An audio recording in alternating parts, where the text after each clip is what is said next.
Hey y'all, it's me, Kevvie. I know we're already halfway through February, but I'm finally getting around to recording my best reads of 2023. Before I get into them, I just wanted to let y'all know my third murder mystery is out now. The Body on Belmont sees Wilhelmina and Patrick trying to solve the murder of a drag queen by joining the cast of her drag show. I released the story in late December, but I'm finally managing to record the audio version for YouTube. So watch out for that coming soon. But in the meantime, you can read The Body in Belmont at the link in the description. Also, the next story in the series is already in the works, so stay tuned.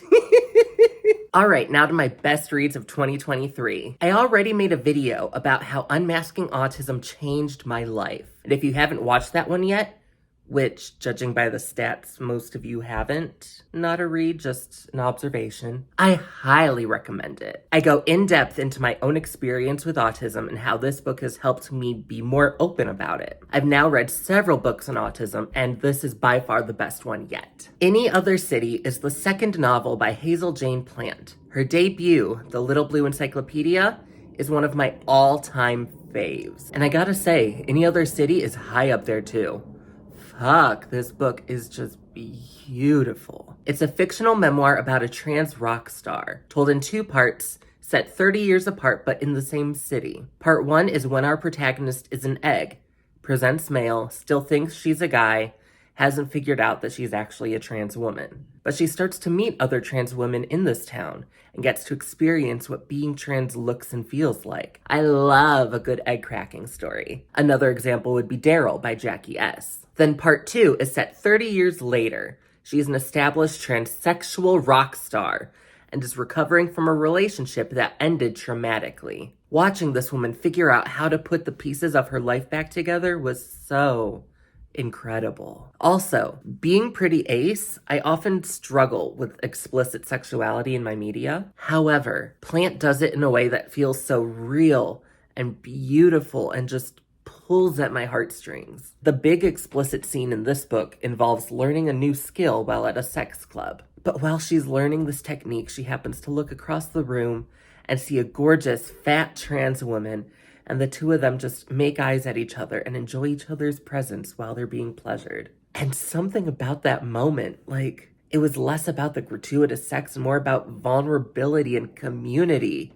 And I loved that. Hazel Jane Plante has now cemented herself as a favorite author and an auto-buy. I've been reading Steve Cavanagh's Eddie Flynn series for a few years now, and I always love them. Last year, I read The Accomplice, the 7th book in the series. It was such a great legal thriller. A serial killer was identified, but vanished before he could be brought in. So now his wife is on trial, said to be his accomplice. Eddie Flynn has to prove his client's innocence before she becomes another victim of her husband.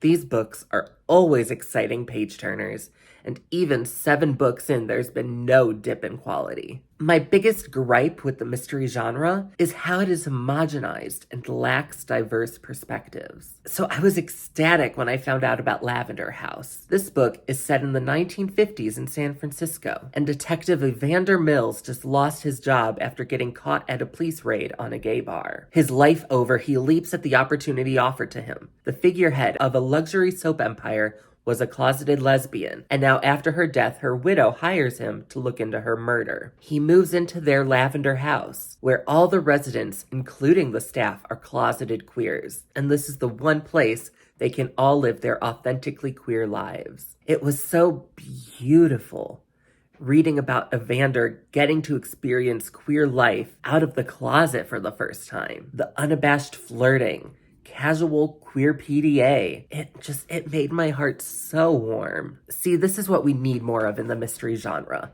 Not just, here's a token queer character. Lavender House is so steeped in queerness that no matter what, this story could not be told without being a queer story. It is, at its roots, at its heart, inherently queer. That is what the genre's been missing.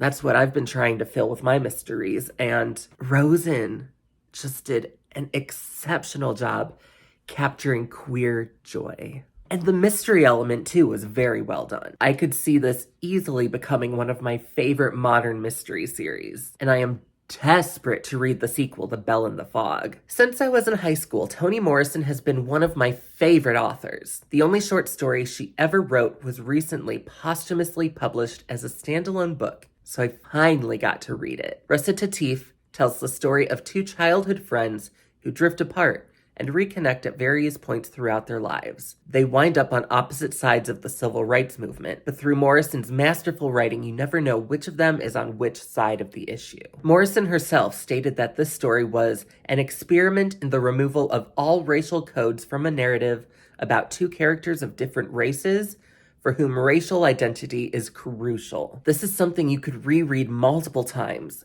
trying to piece together the clues you're provided. But also that kind of defeats the purpose of the story. If you are spending your entire reading trying to clock the characters' races, then you're just imposing your own racial biases onto these characters and their behaviors and the way they speak, which isn't that great. So it is important as a reader to be aware of that so that you can challenge your own assumptions. Yes, their racial identity is crucial, but what their racial identities are is less so. I would recommend going into the story with the understanding that you're not meant to figure out which is which. When you can set that aside and really dive into what the text is saying, oh, it is phenomenal. So glad I got to read this and add it to my collection. I'm sure a lot of y'all have heard about the Bechdel test. It's a way to determine if a piece of media has sexist portrayals of women. In order to pass the Bechdel test, a piece of media must feature at least two women who must speak to each other about anything besides the men in their lives. This is such a low threshold, yet so many stories fail to meet it. Last year, I learned the origin of this test and the fascinating story of its author. So the Bechdel test was conceived of by Alison Bechdel as part of her comic series Dykes to Watch Out For. In context, the test was meant to be a joke, and Bechdel herself says she hates what it has evolved into, with people taking it way too seriously. But anyway, Alison Bechdel published a graphic memoir called Fun Home, in which she tells the story of being the lesbian daughter of a closeted gay man who killed himself, with the presumption that he did so because of his queerness. It's a great piece of graphic literature, and more intellectual than one might expect from comics. Fun Home particularly struck a chord with me because the protagonist reminded me so much of my mother. My mom's gay and was in the closet for most of her life. While she's living happily married to a woman now, I've never gotten to know much about what it was like for her to grow up queer and closeted in that time. Since Bechdel is close in age to my mom, a lot of times this book felt like I was reading the story of my own mother's childhood. There was even a panel where child Alison was watching my mom's favorite childhood TV show, The Rifleman. She even dresses and does her hair like my mom. I cherish this book for giving me a little insight into the questions I have about my mom's life. I read some bomb-ass poetry last year. First, I read a collection called Passion by my favorite poet, June Jordan. Queer Black woman, Jordan's poetry often deals with themes of social justice, which is my favorite kind of poetry. I had read a greatest hits collection before, or whatever they call that in books, but I really enjoyed reading so many of her poems that were new to me, and I found several new faves. I also found a new to me poet, Danez Smith.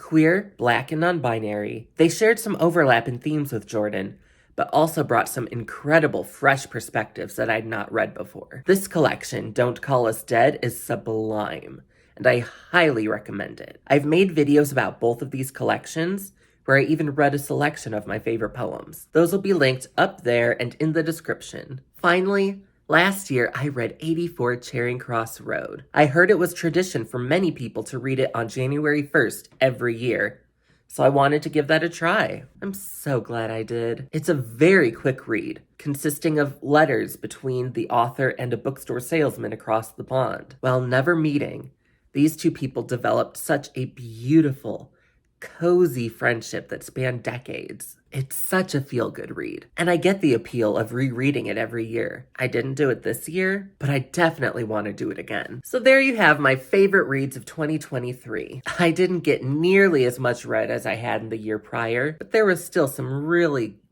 great stuff in there. If you want, I could even make a video of my worst reads of the year, Let me know in the comments below if you want to see that. Oh, and make sure to read my new short story, The Body on Belmont, if you haven't already. Thank you all so much for watching. Don't forget to like and subscribe. And if it pleases and sparkles, I'll see you in the next video. Mwah!